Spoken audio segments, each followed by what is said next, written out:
Salut les lambda. Bon allez, ça y est, on va enfin remplir nos caissons de ouate de cellulose. On va faire ça en deux temps.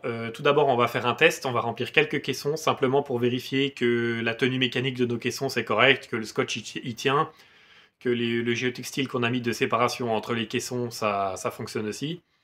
Et aussi pour vérifier que la densité de remplissage qu'on a prévue est correcte avec la matière qu'on a prévue et la machine.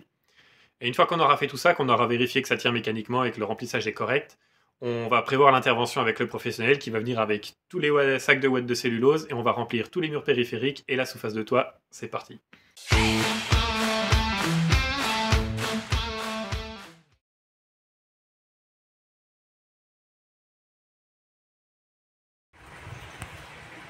Et voilà comment ça fonctionne. Les collègues ils viennent avec le petit fourgon où dedans il y a plein de sacs de ouate de cellulose et la machine pour insuffler.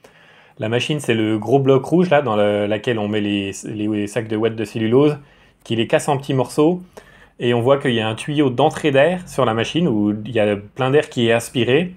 Et ça mélange la ouate avec de l'air à une certaine pression. Et ça envoie tout par le tuyau qui repart derrière et qui part là, sur la route. Et qui ensuite fait je sais pas combien de mètres de long, avec au bout un embout pour insuffler la ouate dans les caissons.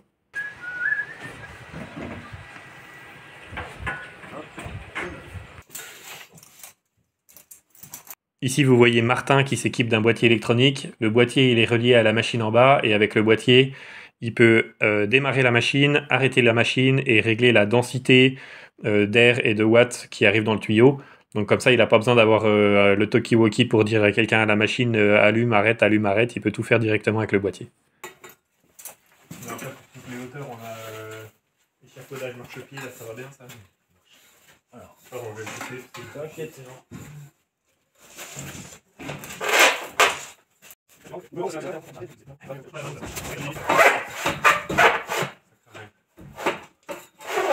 vais prendre la petite buse. La buse en fait, elle est vraiment tout en bas. Ok. Et vice versa. Ouais, bah, c'est un peu. Là, c'est un peu casse-pied dans le couloir. Ouais.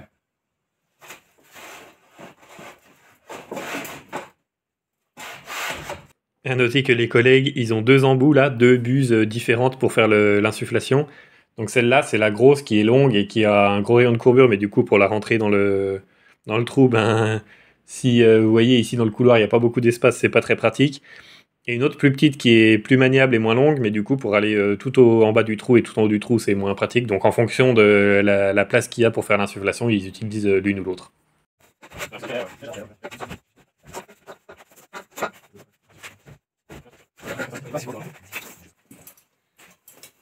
Bon, bah, Allez. Première.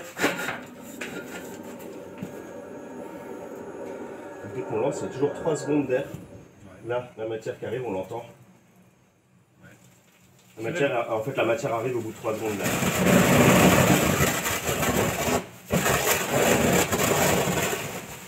Curieux de voir le débit que ça. Ouais.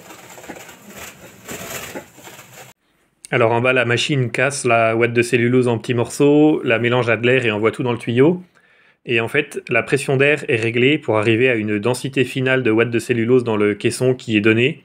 Ce qui fait que quand la pression est supérieure dans le tuyau, la pompe s'arrête et donc on sait qu'il y a la bonne quantité et la bonne pression de watts de cellulose dans le caisson. Donc la pompe s'arrête toute seule une fois qu'on a atteint la bonne densité.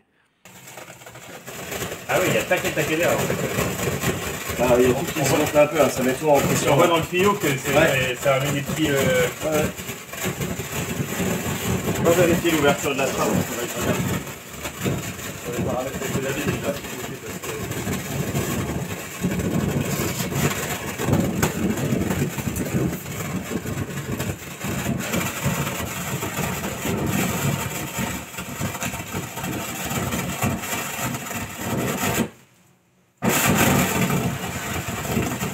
Gonfle vachement. Ça va pas en bas, on dirait.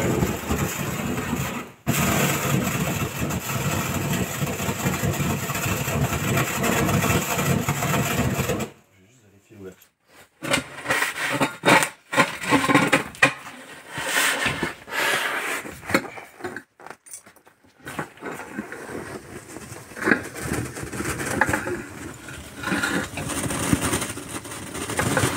blindé ici pour voir vraiment comment... Ouais. Je vais essayer de le malmener un peu pour voir.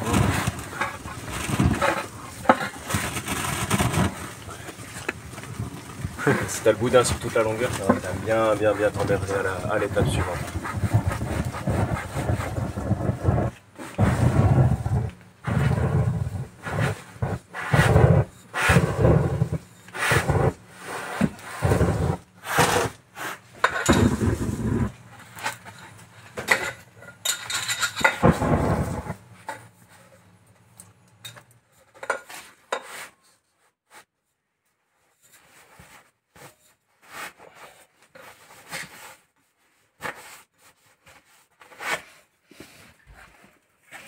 Vu que le but ici c'était de faire un test, on avait fait 2 caissons aussi où vous voyez nos tasseaux en bois, ils sont pas horizontaux mais ils sont verticaux. Comme ça fait que le frein à vapeur il est plaqué sur toute la hauteur. Donc théoriquement il peut moins faire le ventre. Et donc on a fait 2 caissons comme ça et on les a insufflés pour voir si ça faisait une différence ou si finalement on avait le même comportement que le reste, quoi.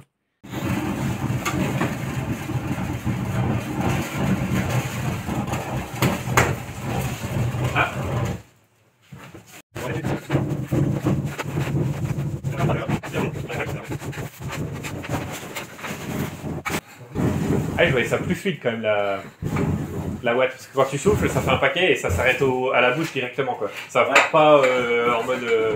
Est-ce que t'as bien fait ton étanchéité aussi? Ah ouais, parce que des sinon fois, l'air, quand on souffle et que c'est fait à l'arrache. Ouais, t'as la ouate qui ressort. Ah ouais.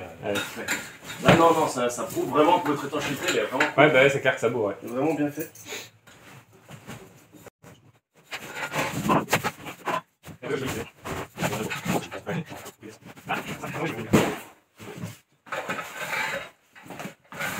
Je vais tirer mes cartons. Fais chier le tuyau là. Bon alors, combien qu'on a là? On fait celui d'à côté aussi? Ça dépasse de fou là ou. Arrête là-bas. Arrête là-bas. Ouais, je pense en vrai. Ouais, voilà, bah, c'est encore une fois Ouais, la question de est-ce qu'on va se faire chier à l'étape d'après. Ouais. Franchement, moi je pense que vous allez vraiment vous enquiquiner à l'étape d'après. Ben, c'est quoi? On peut faire celui-là et là, comme on va essayer de mettre la plaque de placo avec mon frangin tout à l'heure. Parfait. Comme ça, ben, on verra.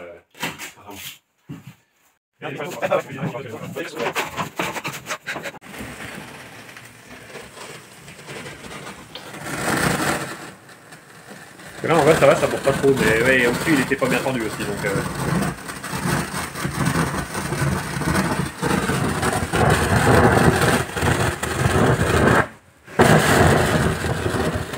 Direct, hein, où j'ai bien tendu et où je l'ai pas. Ouais, du coup.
Parfait.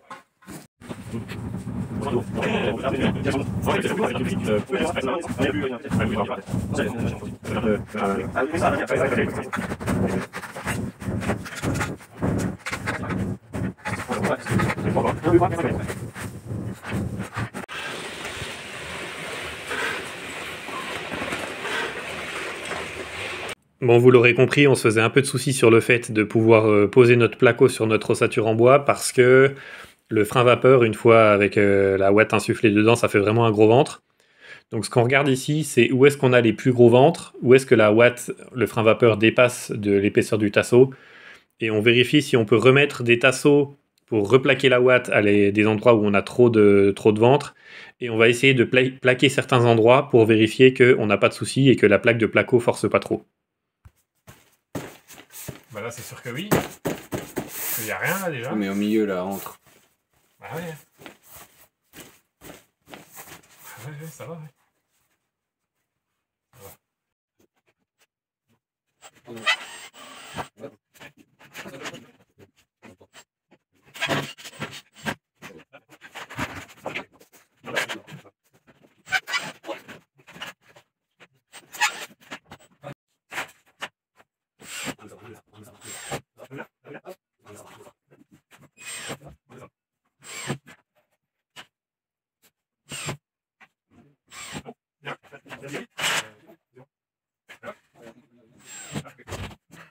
Avec le tasseau qu'on a rajouté, c'est bon, on a pu visser le placo, il n'y a pas de problème. On peut aussi sortir nos gaines et tout, donc ça marche.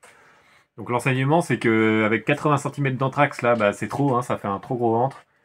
Et il faut avoir un anthrax comme on a ici à peu près en bas. Donc il faut avoir un anthrax maxi de genre 45-50 cm, comme ça marche. Donc on prend ça comme enseignement pour la suite du chantier.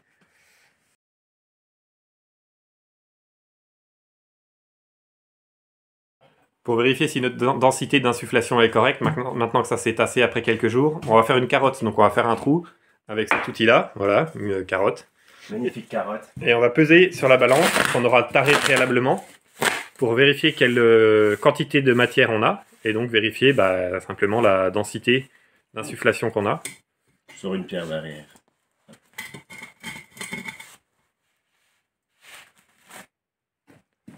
Hop, on a rempli la carotte. Oh.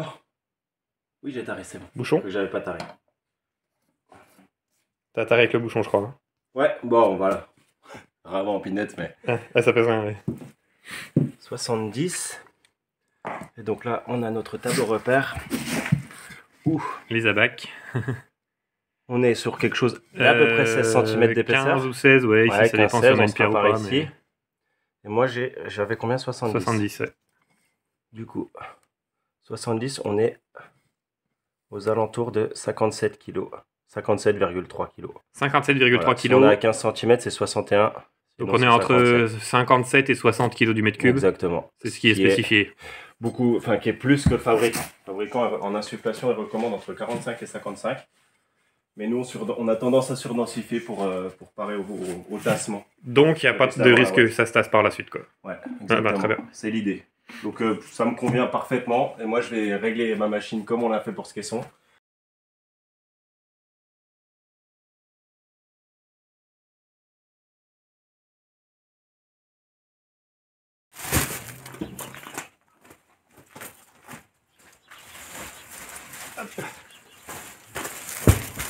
Tac. Alors, faut tout sortir, j'imagine ou... Ah, juste pour avoir accès à la trappe.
Big up à tous les followers.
Donc quand on va mettre le placo, il va falloir peut-être bourrer un peu pour que ça rentre, mais bon, c'est de la ouate, hein, donc ça, en tout, ça fait une grosse résistance, une grosse force, mais bon, localement, si on appuie, si on doit mettre des boîtes d'électricité et tout ça, on pourra creuser un coup dedans sans faire un trou dans le frein vapeur pour les mettre. Donc je pense que ça va bien aller. Et par contre, du coup, bah, forcément, hein, dans chacun des caissons, on a fait un trou pour passer la buse et puis remplir. Donc maintenant qu'on a tout rempli, il faut qu'on rebouche. Et pour faire ça, c'est assez simple. On prend 3 bouts de scotch et puis on les met comme ça. Hein. Voilà, comme ça c'est bien. Le scotch il tient vraiment super bien sur le frein vapeur, donc ça fait un raccord et puis il n'y a pas d'air qui peut passer. Donc on va faire ça partout, notamment pour la carotte qu'on a fait ici.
Bon voilà, après avoir rempli finalement, ben, nos caissons ils ont bien tenu, le géotextile ça a posé aucun problème, il n'y a aucun caisson qui a craqué ou la ouate est passée d'un caisson à l'autre, donc ça a bien fonctionné.